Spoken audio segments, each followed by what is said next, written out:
Scott finally said what he shouldn't have. "From next month, I'll be living with Mom, so please clear out your room. I'll bring her directly here once she's discharged from the hospital. It's easier to manage the household when living together."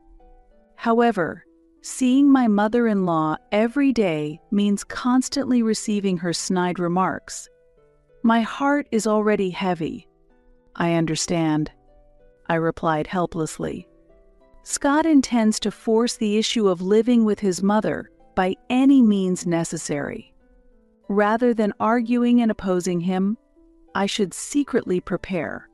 I have gained this wisdom over many years. Scott left the house, looking pleased and without suspicion. This is my strategy. It's so simple, I almost laughed. Hours later, while I was resting after tidying up, my phone rang loudly. It was a surprise call from Scott. "What is this?" "The house is empty. I, Charlotte Stewart, am a 45-year-old working mother who serves as a department head at a publishing house. My family consists of my husband and 2 children, a very ordinary household. When we got married, the concept of balancing work and family life was becoming popular. At that time, it was common for women to become housewives after marriage, but Scott supported my decision to work. In response, I have devoted myself to my job, household chores, and childcare since the birth of our children.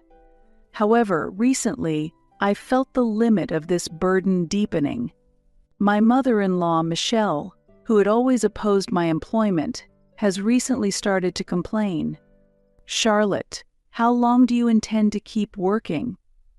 You're neglecting your husband and being an irresponsible daughter-in-law."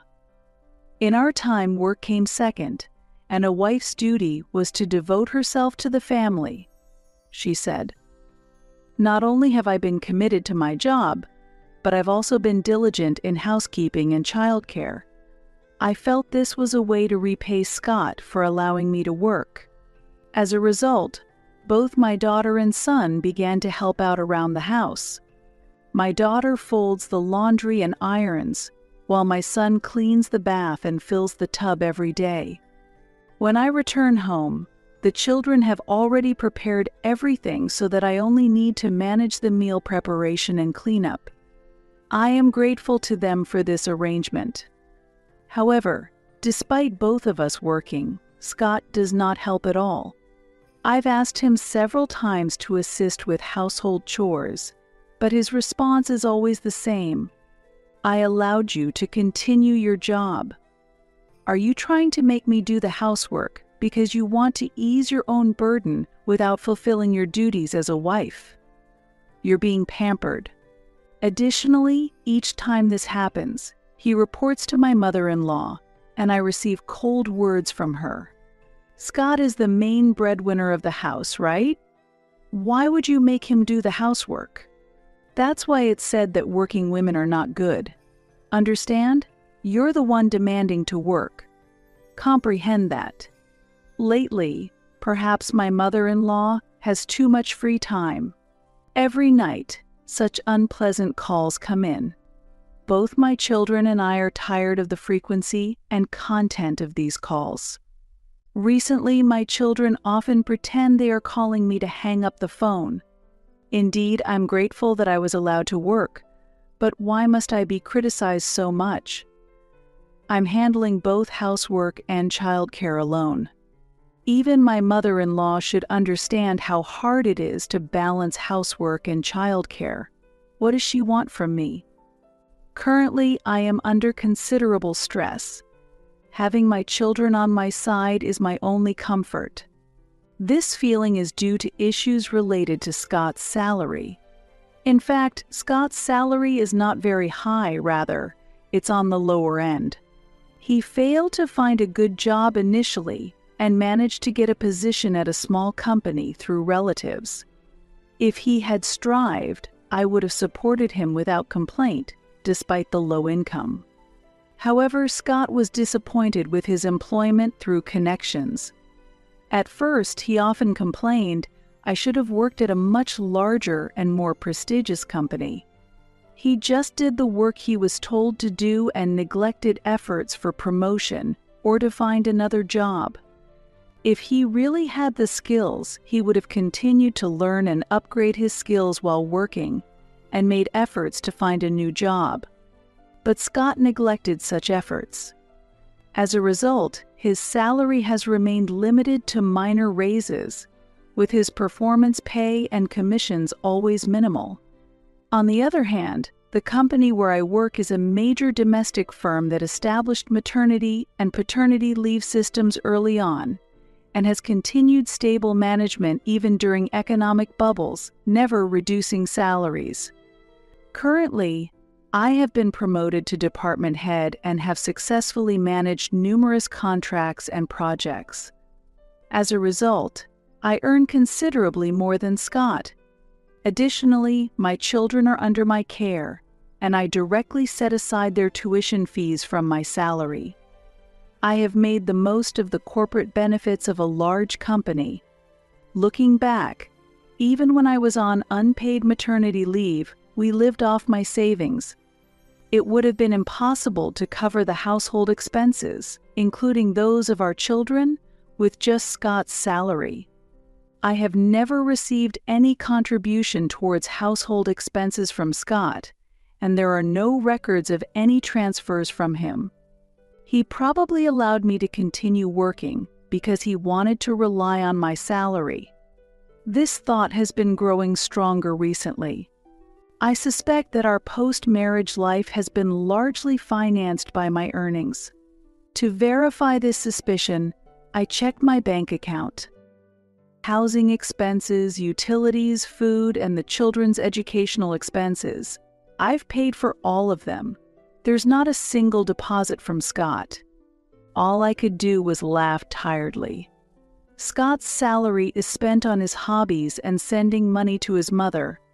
I've been grateful that Scott allowed me to continue working and have taken on both household chores and childcare. However, looking at the current situation, I pay all the living expenses while Scott freely spends his own salary. As the main financial supporter, I can say that I am the pillar of the family. Scott can afford to act freely because I cover the living expenses, and any favor of letting me work has been fully repaid. Yet, Scott always says, "I'm supporting the family. If you have a complaint, you can leave." On what basis does he make such claims?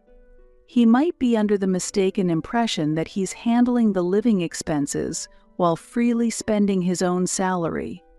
It's completely baffling and incomprehensible. Sometimes I think about the outcome if I took the children and left the house, excluding all living expenses I've been covering. Or if I confronted him with this bank account and ordered him to leave the house, would Scott obediently comply? However, claiming himself as the pillar of the household, he might report me again to his mother. Does his mother understand the difference in our incomes? No, if she did, she wouldn't make such sarcastic remarks. She must think of him as a wonderful son who supports the family and has graciously allowed me to work. How would she react if she knew the truth about our incomes? Perhaps she would turn against Scott and come to my side. However, I want to avoid such a situation. What would become of Scott and his mother if I left?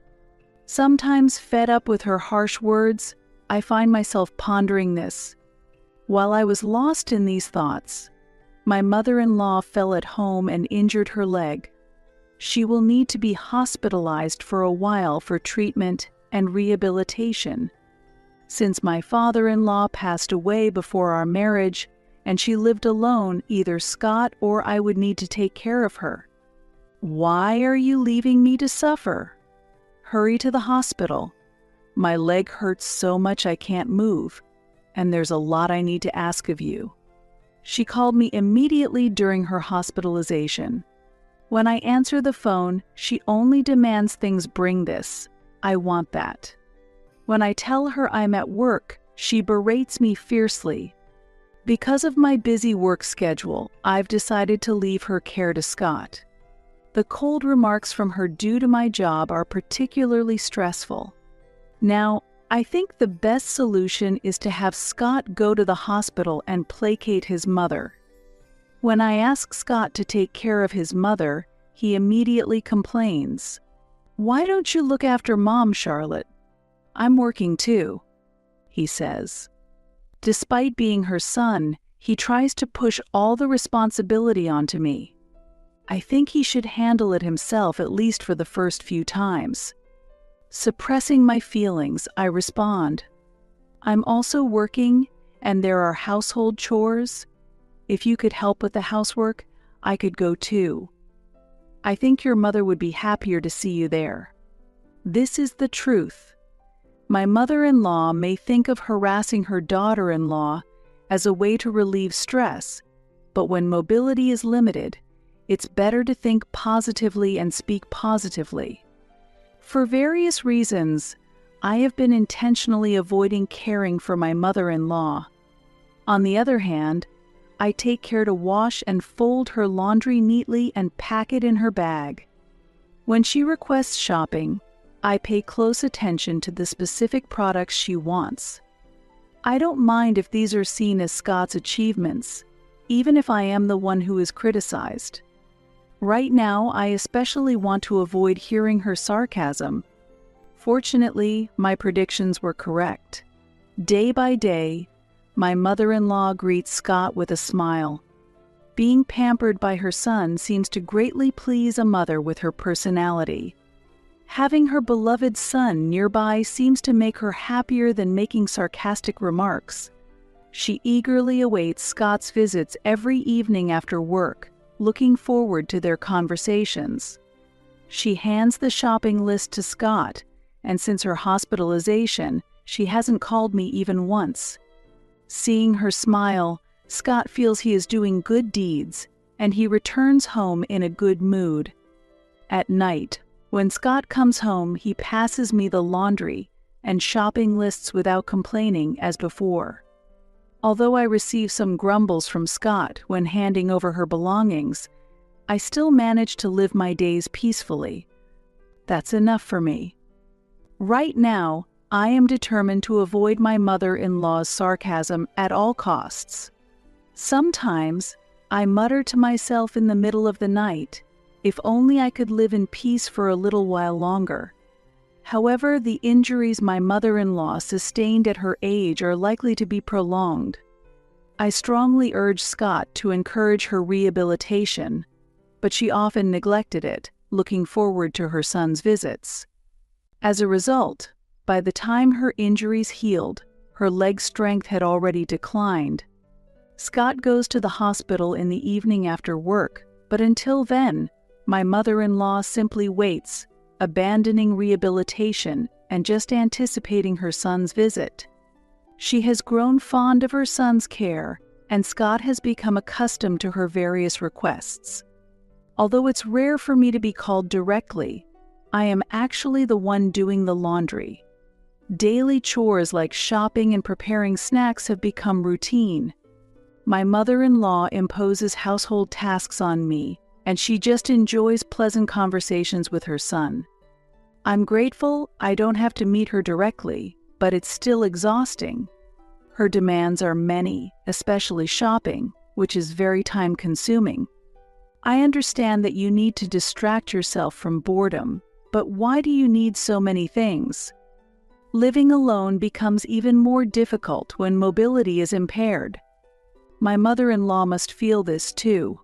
At that time, she made a significant request to Scott. "Oh, I can't use my leg well anymore. Shopping and cooking are difficult. Scott, don't leave your mom alone." Of course, Scott supports her. "That's a good idea. Let's live together. It will be more convenient for you if Charlotte takes care of you." These two decided to live together without considering my opinion. Scott finally said what he shouldn't have. "From next month, I'll be living with Mom, so please clear out your room. I'll bring her directly here once she's discharged from the hospital. It's easier to manage the household when living together. But that's only from the perspective of the mother-in-law. Every day, facing my mother-in-law would only result in receiving her snide remarks. My heart is already heavy. I understand, I replied helplessly. Scott intends to force the issue of living with his mother by any means necessary. Rather than arguing and opposing him, I should secretly prepare. I have gained this wisdom over many years. Caught between the excitement of Scott and my mother-in-law about the cohabitation, I was considering my escape options. I have a personal room in our home where I gather and study business-related documents. This room contains many books and files. It serves as a study and a workspace, and it is an essential space for the current me. However, Scott has demanded that I give up that room. Losing that room could disrupt my work, potentially causing me to come home even later. Alone, looking at the bookshelf, I muttered to myself, what should I do with these books and documents? It would be a big problem if they were discarded or damaged. Considering living with my mother-in-law, it's clear that these items should not stay at home. It may sound like something out of a TV show, but there really is a risk of the books and documents being thrown away. Especially, the items that are known to be valuable to me are often the first to be tampered with. If I say something, my mother-in-law will feign ignorance and seek Scott's help. Oh, I didn't know these were important documents. Oh, Scott, I'm not at fault yet Charlotte is mad at me. Help me. Once we start living together, there will be no place for me to rest in this house. Continuing to work while being constantly blamed, my spirit will wear thin. What should I do? In this house. Because my mother-in-law is coming to this house, I am. Suddenly, an idea struck me. Why hadn't I realized this simple solution earlier? It seems I was more exhausted than I thought from dealing with her cold remarks and taking over caregiving. It felt as though the fog that had been clouding my vision was gradually lifting. Right, there's absolutely no reason for me to hold back. Why didn't I see such a simple thing before? I murmured and immediately began to prepare. Time passed, and the day of my mother-in-law's discharge arrived. Scott had taken the day off and seemed excited from the morning. Look, from now on, I'll properly take care of Mom. I won't let you do what I've been doing while she was hospitalized, Scott declared, and I quickly changed the subject. That's right, take this. Your mother has been hospitalized for quite a while, after all. The hospital food is bland and not very filling, so she must have been unsatisfied. Since discharge procedures and packing will take us close to lunchtime, why don't you take her out for some delicious food? It's a special day off, and a drive just for the two of you would be nice, right? I'm sure she will enjoy it, I suggested, handing Scott a larger amount of cash than usual.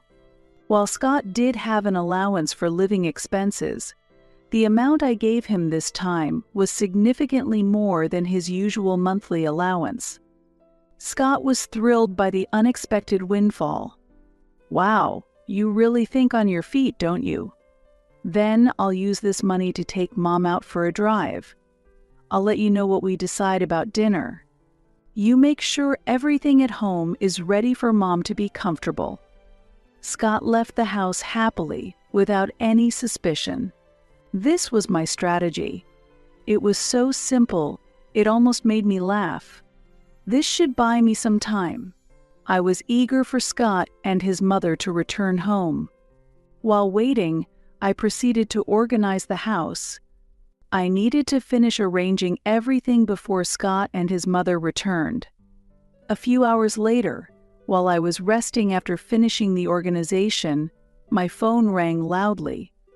It was a surprise call from Scott. "What's this?" "The house is empty." In fact, while Scott was out picking up his mother, I had moved my belongings to a new house I had rented. Of course, I had left behind only Scott's few personal items and his mother's bedding. "Oh, you're back already? You said to clear out the room, so I cleared out the room and the living room to make sure your mother could be comfortable. Now, you two can enjoy your time together," I replied calmly. Scott exploded in anger. "This isn't a joke. There's nothing left in the living room or kitchen. How could you do this when I'm the one supporting us?" The familiar line was thrown out again. How foolish to believe that he could demonstrate superiority. No, in reality, I was the one supporting the family, and that included you. You've been spending your salary on allowances for your mother and on your own pleasures, haven't you? And even asking for personal spending money from the household budget. How can you claim that you are supporting the family with such actions? Scott was surprised by my challenge but quickly retorted. His theory was completely nonsensical. "Quiet. As a man, I am the head of the house. You, as my wife, should obey. Put the furniture back immediately." "No, I won't. The living room furniture and the kitchen appliances were all purchased with my salary. Don't worry, the children are with me. I've paid for the rent, utilities, and groceries. In short, I am the pillar of this house. Why did you proceed to live with your mother without consulting me? I can't stay with someone who acts so unilaterally. As you wished, from now on you'll have to fend for yourself," I said. And it seemed like Scott had an epiphany. "Wait, what about the rent for this house?" "Yes, I will cover all payments until the end of this month, but from next month, I'll pass that responsibility to you. The payments for electricity, gas, and internet have already had their direct debit stopped, so you'll need to manage those yourself," I said. It seemed Scott finally understood the situation. In response, his mother exploded in anger, raising her voice in a frenzy. "I can't believe I have such a terrifying daughter-in-law. What are you thinking, using the fact you work to pressure him? Enough is enough. I plan to live here luxuriously with Scott." At that moment, I wondered if she truly understood the reality of Scott's income. Living a luxurious life would indeed be wonderful. However, whether that's possible depends on your son's income. "Anyway, this is goodbye," I said calmly. "Wait, Charlotte, where are you?" Scott asked, but I hung up the phone and immediately blocked both his and his mother's contacts. What follows is as you might imagine. With Scott's salary from a small company where he showed little initiative, the amount left after paying rent and utilities was very minimal. In a house too large for a family of 4, Scott and his mother frequently clashed. "What is this? What kind of meal is this? Don't you care to feed your parents something decent?" His mother would scream. "Be quiet. If you have a complaint, make something yourself. You skip rehab and hate walking. You don't help with the housework at all. You're just a burden," Scott would retort. Thus, their lives seemed to be filled with tension and dissatisfaction. Due to neglecting rehab, his mother's leg strength had deteriorated, and she had become completely resistant to any form of physical therapy at home. Her inability to move as smoothly as before likely contributed to significant frustration. The woman who once showed deep affection for Scott had transformed, making unreasonable demands. Her change might be a symptom of early-stage dementia. Her pension alone places them in a very tough situation. If they move to a smaller, more suitable residence for 2, their life would likely become much easier. However, Scott doesn't seem to come up with such creative solutions. Since I cut off communication with Scott and his mother, I haven't received any messages from them. The children also blocked Scott and his mother's contacts when we started a new chapter as a family. Currently, Scott doesn't know where we live, and he has completely lost any means to seek help from us. If this situation continues, their living conditions will likely become unsustainable. With the help of my children, I've been able to secure a decent income and a nice apartment. The children each have their own rooms, and I use a spacious room as both my bedroom and workspace. The rent is a bit high, but the amount saved by separating from Scott allows us to comfortably afford it. Previously, the children suffered from their father's demeaning words towards me, but now they are enjoying a free and comfortable life. They are more serious about household chores now and take responsibility for their tasks without being criticized by their father, willingly helping around the house. In such an environment where gratitude and praise are naturally extended when children help, I am truly relieved that we haven't gone down the wrong path.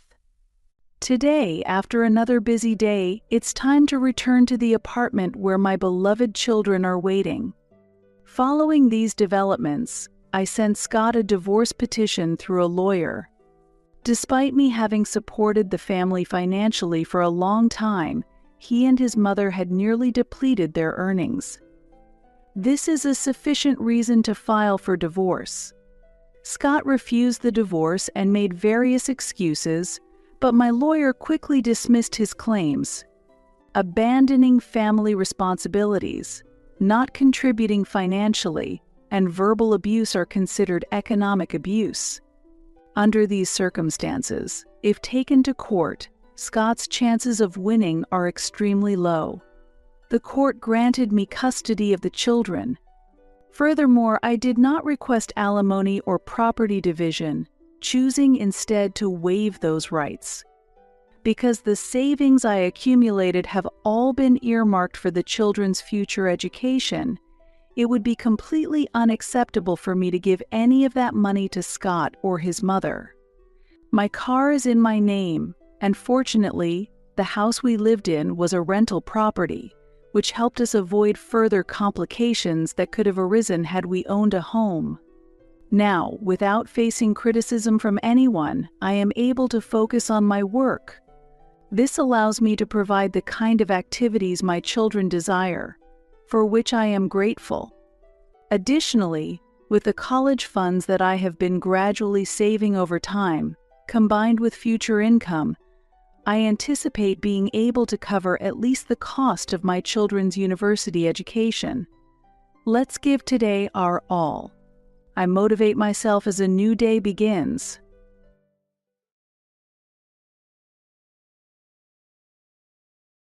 I'm going to live in this high-rise apartment with my mom. I want a divorce. I couldn't hide my confusion at the sudden statement my husband made. It seems like my husband was planning to live in the high-rise apartment I inherited from my father with his mother after our divorce. I wonder what he's thinking. I have had my share of frustrations regarding my husband ever since our marriage. Yet, I never considered divorce because there were aspects of him I respected. However, I never dreamt he would suggest starting a life with his mother in the home I inherited. As I stood dumbfounded, my husband, with a condescending smile, said, "I'll divorce you and just take this property." I must be really lucky. Seriously. The moment I saw his unpleasant smile, my love for him completely vanished. My name is Stacy. I'm a 28-year-old office worker. I managed to join the company I've long admired as a new graduate and have been vigorously working ever since. People often say, "You're a typical career woman." Being devoted to my job, I had never experienced a serious relationship, and neither was I particularly keen on marriage, thinking that living alone wasn't such a bad idea. Yet, a turning point in my life came. One day, my father called me with an unexpected proposition. "Stacy, you're 28 now. How about trying matchmaking?" I received an offer from someone I owe a favor to. What? Matchmaking. I think I'll pass. I still want to work. I was surprised and declined immediately as I had never considered matchmaking. Don't say that. Why not try meeting him just once? If you find a nice partner, I'll also be able to rest assured. I want to see you as a bride. How can I refuse if you put it like that? Fine. I'll meet him. My father had been unwell for several months and was currently being cared for by my mother at home. His health hasn't been great recently. Knowing his condition, I couldn't ignore my father's wish to see me as a bride, so I was left with no choice but to accept to meet up with the guy he wanted to match me with. That's great, Stacy. Thank you. I hope you get along well with him. Yes, I'd be happy if he's passionate about his work. The day of the meetup arrived. The man, Ted, was 27 years old, a year younger than me. He loved his job so much that he never got to stay in a long-lasting relationship because he was so busy. Seems like we're a pretty good match. I've also prioritized work over everything else so far. Really? We might get along well then. Ted smiled kindly. We hit it off quickly, and before we knew it, we were married. Our parents were very happy, and we were blessed by many as we started our newlywed life in a rented apartment. Later, my parents bought a high-rise apartment nearby and moved in. It was challenging for them to live in the countryside. Having my parents close by was better for frequent visits and immediate support, so I was pleased they decided to move into the high-rise apartment. 2 years had passed since Dad and I got married. Our marriage, which started off smoothly, gradually began to face troubles. The issue was Ted's growing fondness for his mother, frequently inviting her over without discussing it with me. I wanted to spend quiet weekends after a busy week, but Ted started inviting his mother over without consulting me. His mother lived about a 10-minute drive from our place, and she had been living alone ever since my father-in-law passed away 5 years ago. While he initially didn't invite his mother frequently, he recently started to invite her over every week. Oh, right. My mom is coming over today. When Ted casually mentioned it, I couldn't hold back any longer. What, again? But she was here last week and the week before. I wish we could spend some time alone occasionally. What are you saying? Since my dad's passing, she's been feeling lonely. What's wrong with inviting her over once a week? Ted yelled, furious at my suggestion. I might have accepted the weekly visits if his mother were kinder. But every time she would come over, she would take groceries and household items without even asking. Even when I protested, "It bothers me when you take things without permission," she would respond, "Don't be so stingy. You're working, no?" and dismissed my concerns. Furthermore, she criticized every little thing, from a speck of dust in the corner to the seasoning of my cooking, and would always be critical of how I managed household chores. What was worse was, she did these things out of Ted's sight, which made the problem even more serious. Ted thought of his mother as someone who, despite her sad fate of losing her spouse, lived a modest life alone. Ted, I've told you before, but your mother takes groceries without asking and always finds something to criticize about how I manage the household. It's frustrating, I said. You're lying again. My mom would never do such a thing. Stop belittling her. Ted shouted back, clearly angry. No matter how much I explained, Ted refused to listen. He loved his mother dearly and trusted her completely. Because of this ongoing situation, my affection for Ted had gradually faded. However, aside from the issue with his mother, Ted was rational. He was dedicated and diligent in his work, respected by his colleagues and subordinates, and often received calls for work-related consultations. I, too, am someone who dedicates herself to her work, so I appreciated Ted's work ethic. Although his company wasn't very large and his salary wasn't high, he worked hard and earnestly there. This respect for him prevented me from considering divorce at that time. But around the same time, my father, who had been dealing with health issues for a long time, passed away. He left this world quietly, as if he just fell asleep. After the funeral and when things had settled down, my mother decided to use the inheritance to move to a quiet apartment in the suburbs. And so, I inherited the high-rise apartment. The high-rise apartment was more conveniently located near the station than our current one. That evening, I proposed to Ted that we move there. I've inherited the high-rise apartment where my parents used to live. My mom has decided to move to a different one in the suburbs. How about we move to the high-rise one?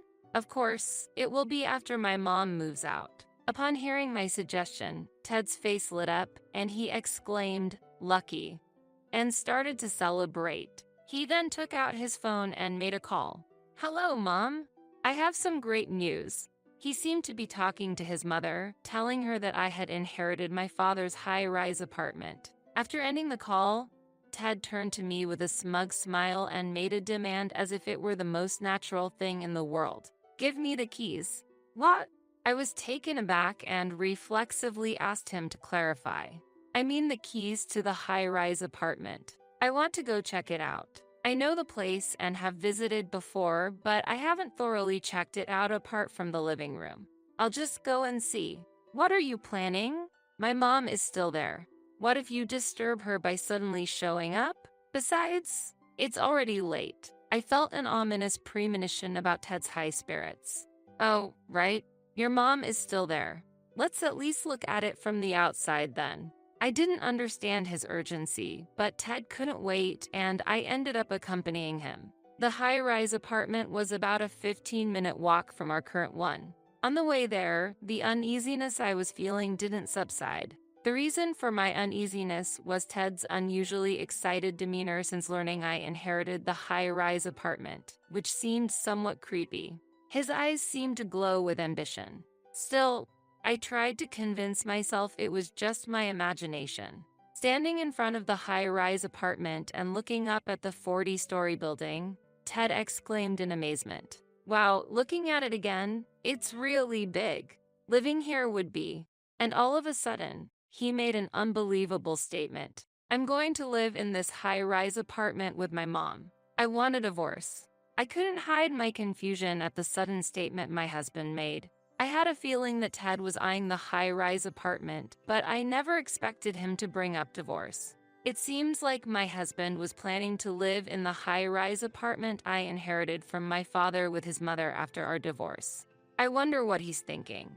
I have had my share of frustrations regarding my husband ever since our marriage. Yet, I never considered divorce because there were aspects of him I respected. However, I never dreamt he would suggest starting a life with his mother in the home I inherited.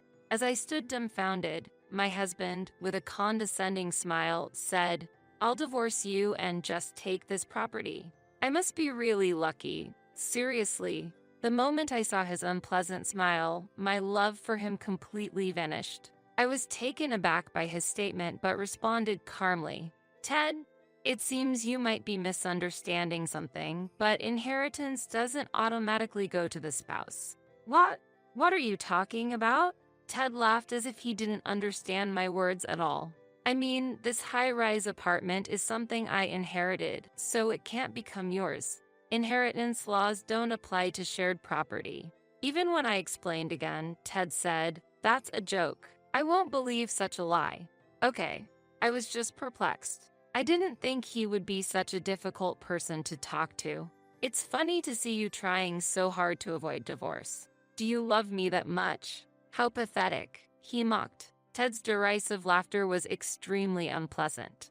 And at that moment, I realized my feelings for Ted had vanished. There used to be a respectable side to him, but now I only felt discomfort. "If you don't agree to divorce, I'll file for arbitration. I'll live happily in this high-rise apartment with my mom," Ted said with a smirk, and I responded calmly, "I'll agree to the divorce. When we get home, let's write the divorce papers." "Nice. Surprisingly obedient, aren't you?" He answered satisfied, and when we got home, we downloaded and printed the divorce papers from the City Hall's website. Ted signed the divorce papers first, and then I signed. I've completed my part. When I handed over the divorce papers, Ted eagerly took them and said, "I'll hand these in right away," and headed to the City Hall. Thus, our brief 2-year marriage came to an end. However, I couldn't move to the new residence immediately and had to continue living with him in our current place for a while. During this time, I consulted with a lawyer about dividing the property while also preparing to move. My plan was to move to the high-rise apartment I inherited from my father. During this period, my mother-in-law suddenly visited our home. Ted wasn't home, and I had to deal with her alone. When I opened the door, she started shouting, "Why haven't you given us the apartment yet, Stacy? Hand it over to us, quickly." As I've explained to Ted several times, that house is something I inherited from my father and I can't give it to you or Ted, I responded calmly. The audacious mother-in-law then said, "Don't be so stingy. You earn a lot, right? You're so busy with work that you neglect household chores, so you must not be struggling with money. It wouldn't hurt if you gave us the property." I firmly refused her demand. "There's no way I'll give you the apartment," and closed the front door. Behind the door, she yelled, "Why are you so insolent? Tad was right to get a divorce from such a daughter-in-law. Hand over the high-rise apartment quickly."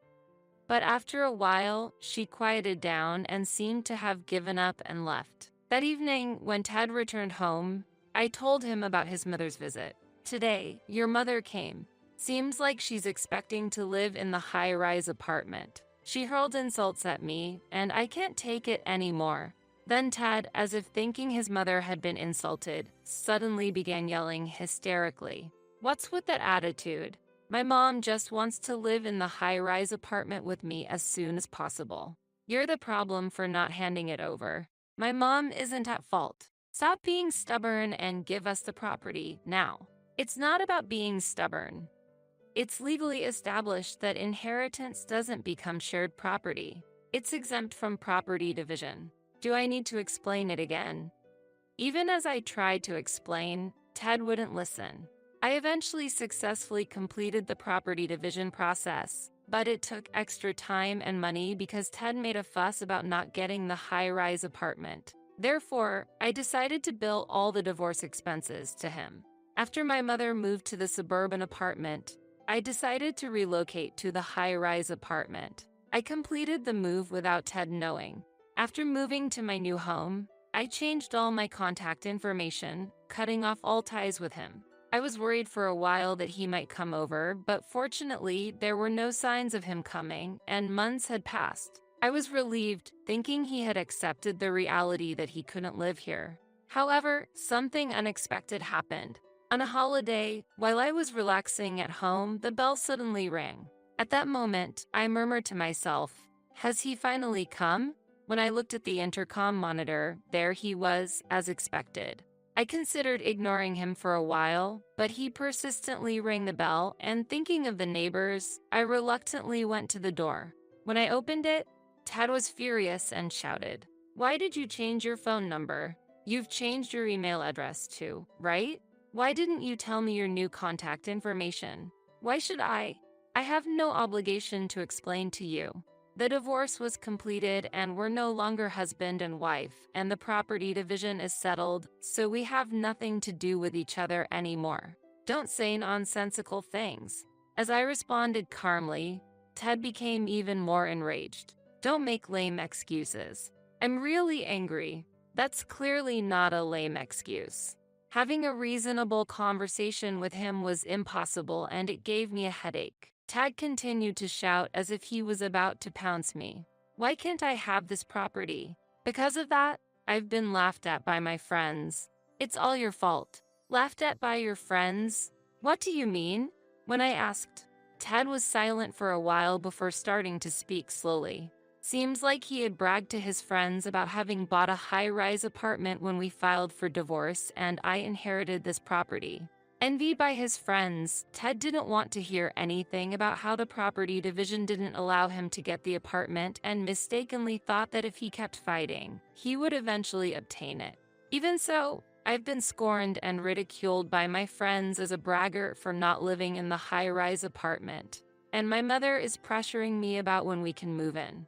"You're responsible for this situation." Hearing Ted's complaints, I was just astonished and lost for words. Essentially, he was blaming me for his own frustrations. I was beginning to feel foolish to continue further discussions with him, and said, "It's not my fault. I've tried to explain to you many times that the high-rise apartment is not included in the property division. There's nothing more to talk about. Please leave," and tried to close the door. However, Ted wedged his foot in the door, preventing me from closing it. "Move your foot." "Shut up. I won't leave until you say you'll hand over the high-rise apartment. You're making me look like an idiot." Ted glared at me with bloodshot eyes. "If you won't leave, I'll call the police." "Hoot, call them. Don't think such threats will make me back down. I must get this property at any cost." While Ted dismissed the threat, I calmly took out my cell phone from my pocket. "Wait, are you seriously calling the police?" Ignoring Ted's nervous whisper, I completed the call to the police. Ted turned pale and shouted, "I didn't think you'd actually call the police. Are you crazy?" and quickly left the scene. In the following days, life returned to normal, and it seemed the shock of being reported to the police made Ted avoid contacting me. However, 3 months later, I found an envelope in my home's mailbox. It had no addressee, suggesting someone had delivered it directly. Who could this be from? I muttered to myself as I turned the envelope over to find Ted's name written on it. Shocked, I cautiously opened the envelope, wary of any dangerous contents.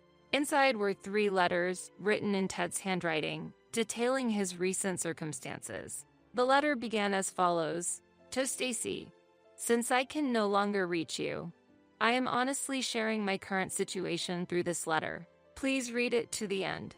With a mix of curiosity and annoyance, I began to read the letter. As I read on, it became clear that soon after our divorce, Ted had found a new lover and planned to live with her and his mother in this high-rise apartment. However, when it became apparent that Ted could not secure this place, the lover, who was merely attracted by the allure of the apartment, left him. Moreover, Ted had given her expensive gifts, which made him go into a significant amount of debt. He had also talked about purchasing the high-rise apartment at work, leading to unbearable cold stares from colleagues, ultimately causing him to resign. It appeared that his mother, who had been counting on living in the high-rise apartment, had been spending extravagantly and was now facing tough times without the expected support from Ted. The letter concluded with "I have laid everything out honestly. So, please, I'm begging you, could you lend me some money?